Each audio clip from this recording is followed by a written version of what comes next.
أما بعد فأعوذ بالله من الشيطان الرجيم بسم الله الرحمن الرحيم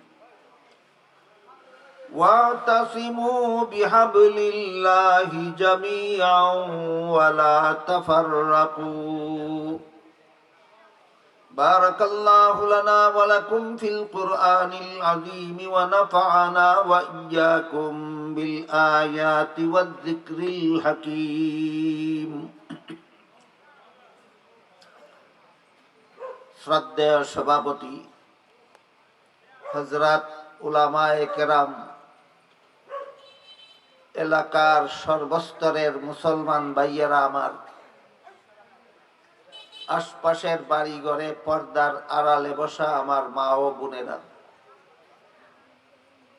পবিত্র কোরআনের সূরায়ে আলে ইমরানের 103 নম্বর আয়াতের প্রথমাংশ আমি আপনাদের সামনে তিলাওয়াত করেছি। তাতে আল্লাহ মুমিন মুসলমানদের সম্বোধন করে বলেন, তোমরা আল্লাহর দ্বীনকে শক্তভাবে ধারণ করো এবং পরস্পরে বিচ্ছিন্ন হইবে না, ঐক্যবদ্ধ হয়ে থাকো। এখানে দুটি কথা, একটি হলো আল্লাহর দ্বীনকে শক্তভাবে ধারণ করো, আর একটা হলো ঐক্যবদ্ধ থাকো। তাহলে মুমিন মুসলমানেরা কোন প্ল্যাটফর্মে, কোন ঠিকানায় ঐক্যবদ্ধ হবে? যে আয়াতে আল্লাহ ঐক্যবদ্ধ হওয়ার নির্দেশ দিয়েছেন, সেই আয়াতে ঐক্যের কথা বলার আগে ঐক্যের ঠিকানাটা বলে দিয়েছেন আল্লাহর দ্বীনকে পালন করার মাধ্যমে। সারমর্ম দাঁড়ালো, তোমরা আল্লাহর দ্বীন পালনের মাধ্যমে ঐক্যবদ্ধ হও। এখানে মুমিন মুসলমানদেরকে সম্বোধন করা হয়েছে এবং আল্লাহর দ্বীন পালনের মাধ্যমে ঐক্যবদ্ধ হওয়ার কথা বলা হয়েছে। এই ঐক্যটা হবে শুধুমাত্র ইসলামী ঐক্য, মুসলমানদের ঐক্য। যারা ইসলাম ধর্মের অনুসারী নয়, যারা মুসলমান নয়, তারা আল্লাহর দ্বীন মানেই না, পালন করবে কোথায়? আল্লাহর দ্বীন তো, আল্লাহ প্রদত্ত দ্বীন তো হলো একমাত্র ইসলাম। আল্লাহ প্রদত্ত দ্বীনের নাম ইসলাম।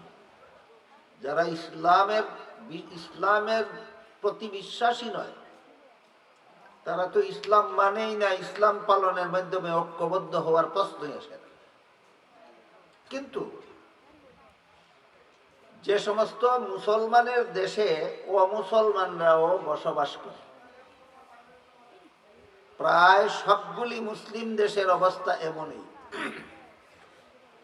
দেশের সংখ্যাগরিষ্ঠ জনগণ মুসলমান হলেও কিছু না কিছু অমুসলমানও এই দেশে বাস করে। আমাদের বাংলাদেশের অবস্থাও তাই। বাংলাদেশের শতকরা 93 জন নাগরিক হলো মুসলমান, আর 7 জন আছে অমুসলমান। সর্বমোট 7 জন না শতকরা 7 জন? শতকরা 7 জন। বাংলাদেশের সমস্ত নাগরিকদের মধ্যে শতকরা 93 জন নাগরিক হলো মুসলমান, আর শতকরা 7 জন আছে অমুসলমান। এইভাবে কোন দেশের বাসিন্দাদের মধ্যে কিছু অমুসলমানও যদি থাকে, এদেরকে নিয়ে আরেকটা ঐক্য হয়ে থাকে। সেটা দ্বীন রক্ষার ঐক্য নয়, সেটা হয় দেশ রক্ষার ঐক্য। কাজেই আমাদের প্রথমেই বুঝতে হবে ঐক্য দুই প্রকার। একটা হলো ইসলাম হেফাজতের ঐক্য, আর একটা হলো রাষ্ট্র হেফাজতের ঐক্য। বুঝাতে কি বলে, ঐক্য কত প্রকার হয়?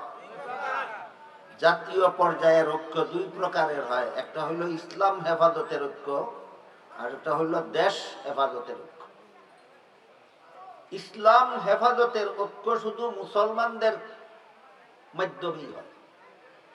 অমুসলমানদেরকে নিয়ে ইসলাম হেফাজতের ঐক্যের কল্পনা করা বোকামি ছাড়া আর কিছু নয়।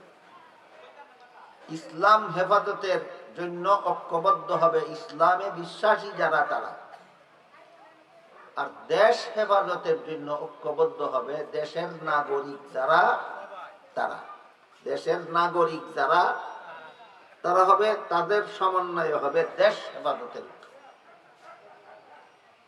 এইভাবে মুসলমান অমুসলমান নির্বিশেষে সমস্ত দেশবাসী সম্মিলিতভাবে ঐক্যবদ্ধভাবে নিজের দেশের সুরক্ষা কিভাবে করবে, এর নীতিমালা রাসূল করিম সাল্লাল্লাহু আলাইহি ওয়াসাল্লাম তার ঐতিহাসিক মদিনা সনদে উল্লেখ করে দিয়েছেন। মদিনা সনদ সম্পর্কে আমাদের আগে একটু ধারণা হোক, তারপরে আমরা সেখান থেকে জেনে নেব মুসলমান অমুসলমান নির্বিশেষে ঐক্য হবে কিভাবে এবং সেই ঐক্যের উদ্দেশ্য কি হবে। রাসূল করিম সাল্লাল্লাহু আলাইহি ওয়াসাল্লাম 53 বছর বয়সে মক্কা শরীফ থেকে হিজরত করে মদিনা শরীফ গিয়েছিলেন। সেখানে গিয়ে রাসূল একটা রাষ্ট্র প্রতিষ্ঠা করেছিলেন। সেই রাষ্ট্রের পরিচালনার জন্য রাসূল একটা লিখিত সংবিধান তৈরি করেছিলেন। এই সংবিধানটাকেই, রাসূলের লিখিত সংবিধানটাকেই ইতিহাসের ভাষায় মদিনা সনদ বলা হয়। 53 বছর বয়সে মদিনা শরীফ গিয়ে রাষ্ট্র প্রতিষ্ঠা করলেন, সংবিধান তৈরি করলেন।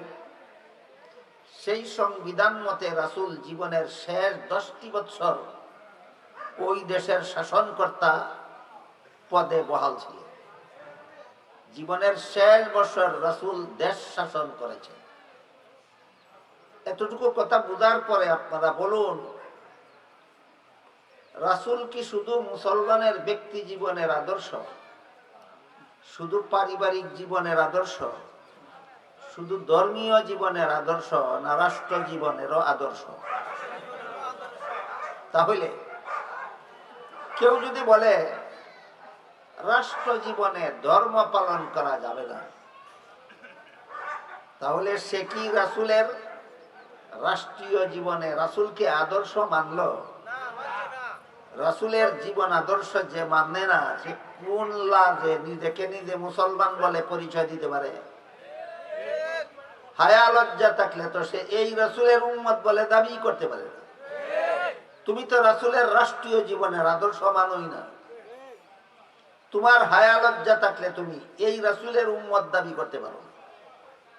তোমার হায়া লজ্জা থাকলে তোমার মুখে রাসূলের আদর্শ কথা উচ্চারণ করতে পারো না, কারণ রাষ্ট্রীয় জীবনে তুমি রাসূলের আদর্শ বিবর্জিত ব্যক্তি। রাসূল করিম সাল্লাল্লাহু আলাইহি ওয়াসাল্লাম রাষ্ট্র প্রতিষ্ঠা করার পর রাষ্ট্র পরিচালনার জন্য যে সংবিধানটা তৈরি করেছিলেন, লিখেছিলেন, বলতে পারেন কেউ সংবিধানটার নাম কি ছিল? মদিনা সনদ। সেই মদিনা সনদের কতগুলি ধারা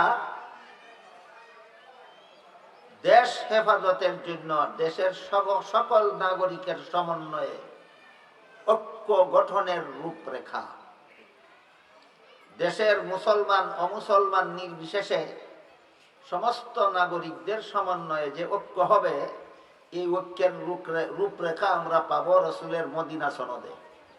বলুন, দেশের সমস্ত নাগরিকদের সমন্বয়ে মুসলমান অমুসলমানদের সম্মিলিত ঐক্যের রূপরেখা পাবো কোথায়? মদিনা সনদ। সেই মদিনা সনদে উল্লেখ আছে এই দেশে বসবাসকারী মুসলমান এবং অমুসলমান সকলেই আপন আপন ধর্ম পালনে স্বাধীন। মদিনা সনদের একটা ধারা, এই দেশে বসবাসকারী মুসলমানেরা যেভাবে তাদের ধর্ম পালনে স্বাধীন, তেমনি ভাবে এই দেশে বসবাসকারী অমুসলমানেরাও তাদের ধর্ম পালনে তারা স্বাধীন। তাহলে মুসলমানের শাসিত দেশের অমুসলমানেরা যদি নিজেদের ধর্ম পালনে স্বাধীন হয়, তাহলে ধর্মীয় স্বাধীনতার জন্য আলাদা নামের কোনো মতবাদের দরকার হয় না, ইসলামের সংবিধান যথেষ্ট। ইসলামী সংবিধানে সকল ধর্মাবলম্বীর ধর্ম পালনের স্বাধীনতা স্বীকৃত। সেখানে ইসলাম নামটা বাদ দিয়া অন্য নামে ধর্মীয় স্বাধীনতার কথা বলার মানেই হলো ইসলামকে কৌশলে এড়িয়ে যাওয়া, পাশ কাটিয়ে যাওয়া। এভাবে চক্রান্তের মাধ্যমে যারা বিগত প্রায় 2 শতক যাবৎ ইসলামকে এড়িয়ে ভিন্ন ধর্মাবলম্বীর স্বাধীনতার পক্ষে, বিভিন্ন ধর্মীয় স্বাধীনতার পক্ষে যারা উকালতি করেছেন, তারা প্রায় সময় একটা স্লোগান দিয়েছেন, ধর্ম যার যার, উৎসব সবার। এর মাধ্যমে তারা মুসলমানদেরকে হিন্দুদের পূজার অনুষ্ঠানে যোগদান করা এবং সেই অনুষ্ঠানের বিভিন্ন মিষ্টি খাওয়ার জন্য উৎসাহিত করেছেন। আমি যদি একটু সময়ের জন্য এই কথাটা মেনে নেই যে ধর্ম যার যার, উৎসব সবার, যদি মেনে নেই একটু সময়ের জন্য, ধর্ম যার যার, উৎসব সবার, এই কারণেই যদি মুসলমানেরা হিন্দুদের দুর্গা পূজার উৎসবে গিয়া মিষ্টি খেতে হয়, তাহলে তো হিন্দুদেরও মুসলমানের কুরবানির উৎসবে অংশগ্রহণ করে গরুর গোশত খেতে হয়। মুসলমানে খাইব দুর্গা পূজার মিষ্টি, আর হিন্দুরা খাইব ঈদুল আজহার কুরবানির গোশ। তখন স্লোগানটা বাস্তবায়ন হয়, ধর্ম যার যার, উৎসব সবার। কিন্তু আপনারা বলুন তো, বাংলাদেশের কোন হিন্দু মুসলমানদের ঈদুল আজহা উৎসবের কুরবানির গরুর গোশত খেতে এসেছে কোনদিন? কিন্তু মুসলমান দুর্গা পূজার মিষ্টি খেতে যায় কিনা? তাহলে পরিষ্কার করে বলুন, বেহায়া বেলাদা কারা? হিন্দুরা, এই দেশের হিন্দুরা বেহায়া বেলাদা, না এই দেশের মুসলমানেরা বেহায়া বেলাদা? এই মুসলমানদেরকে এমন বেহায়া বেলাদা বানানো হয়েছে এই স্লোগানের মাধ্যমে, ধর্ম যার যার, উৎসব সবার।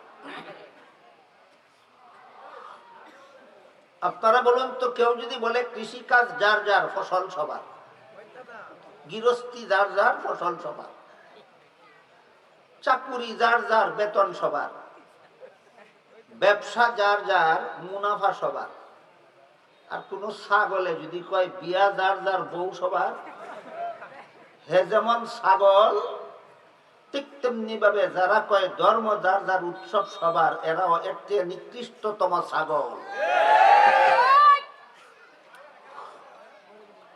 ছাগলদের কথায় রাষ্ট্রীয় ঐক্য লাগবে না।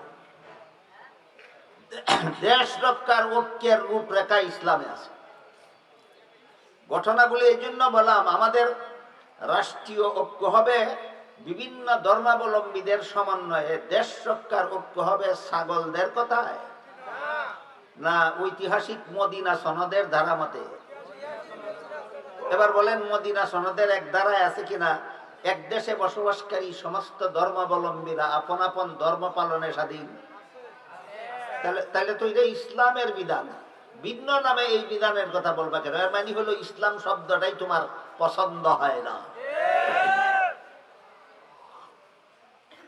এই স্বাধীনতার ব্যাখ্যা নিয়েও বিগত 1.5 যুগ ধরে অপব্যাখ্যা সমাজে প্রচার করা হয়েছে। সমস্ত ধর্মাবলম্বীরা আপন আপন ধর্ম পালনে স্বাধীন, কথার অর্থ এ নয় যে সবগুলি ধর্মই আল্লাহর কাছে গ্রহণযোগ্য, এটা নয়। বরং সূরা আলে ইমরানের 85 নম্বর আয়াতে আল্লাহ পরিষ্কার ভাষায় বলে দিয়েছেন, মান ইয়াবতাগি গায়রাল ইসলামি দীনান ফালান ইউকবালা মিনহু। এর অর্থ হলো ইসলাম ছাড়া আর কোন ধর্মই আল্লাহর কাছে গ্রহণযোগ্য নয়। শুধু মদিনা সনদ মানবেন কোরআন ছাড়া, না কোরআন মানবেন মদিনা সনদ ছাড়া, না উভয়টাই মানবো আমরা? তাহলে উভয়টা এখন কিভাবে মানা যায় দেখতে হবে। মদিনা সনদে আছে সমস্ত ধর্মাবলম্বীরা আপন আপন ধর্ম পালনে স্বাধীন। কোরআনে আছে ইসলাম ছাড়া আর কোন ধর্ম গ্রহণযোগ্য নয়। দুইটা একসাথে মানবেন কিভাবে? প্রশ্নটা বুঝলেন কিনা? প্রশ্নের জবাব বোঝার জন্য আমি একটি সহজ উদাহরণ আপনাদের সামনে তুলে ধরি। এই যে আমার সামনে একটা প্রাইমারি বিদ্যালয়ের বিল্ডিং দাঁড়িয়ে আছে দেখা যায়। এই প্রাইমারি স্কুল বা দেশের যে কোনো শিক্ষা প্রতিষ্ঠানের ছাত্রদের লেখাপড়া সমাপ্ত হওয়ার পর কোনো পরীক্ষা হয়।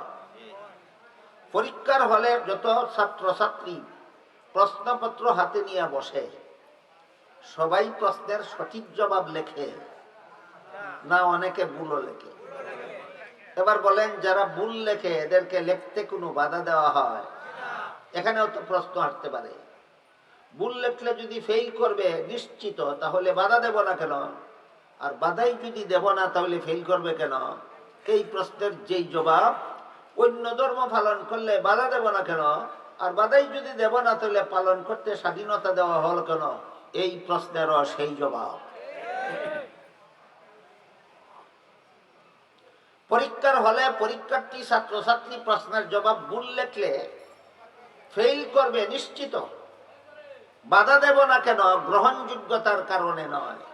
ভুল লেখা গ্রহণযোগ্য, এই জন্য বাধা দিব না, এটা ঘটনা নয়। ঘটনা হলো বাধা দেওয়ার নিয়ম নাই। বলেন, পরীক্ষার্থীরা প্রশ্নের জবাব ভুল লেখলে পাস করবে এই জন্য বাধা দেব না, না নিয়ম নাই সেজন্য বাধা দেব না? ঠিক তেমনি ভাবে দুনিয়াতে কেউ ইসলাম ছাড়া আর কোনো ধর্ম পালন করলে গ্রহণযোগ্য হওয়ার কারণে বাধা দেব না তা নয়, এটা গ্রহণযোগ্য নয়, বাধা দেওয়ার নিয়ম নাই এই জন্য বাধা দেব না। পরীক্ষার হলে ভুল লেখলে বাধা দেওয়ার নিয়ম নাই কেন? যদি পরীক্ষার হলে ভুল লেখলে বাধা দেওয়ার নিয়ম চালু করা হয়, এটা পরীক্ষাই থাকবে না, এটা ক্লাসরুম হয়ে যাবে। বলেন, পরীক্ষার হলে প্রশ্নের জবাব ভুল লেখলে যদি বাধা দেওয়া হয়, পরীক্ষা থাকবো? পরীক্ষাই থাকবে না। ঠিক তেমনি ভাবে দুনিয়াতে ভ্রান্ত ধর্ম পালনে যদি বাধা দেওয়া হয়, এটা দুনিয়াই থাকবে না। এই সুযোগে যদি কোনো ছাত্র ইচ্ছা মতো প্রশ্নের জবাব ভুল লেখে, তাহলে যেভাবে তার কপালে গোড়ার ডিম ছাড়া আর কিছু নাই, ঠিক তেমনি ভাবে এই সুযোগে যদি দুনিয়াতে কেউ ইসলাম ছাড়া আর কোন ধর্ম পালন করে, তার কপালে ও পরকালে জাহান্নাম ছাড়া আর কিছু নাই।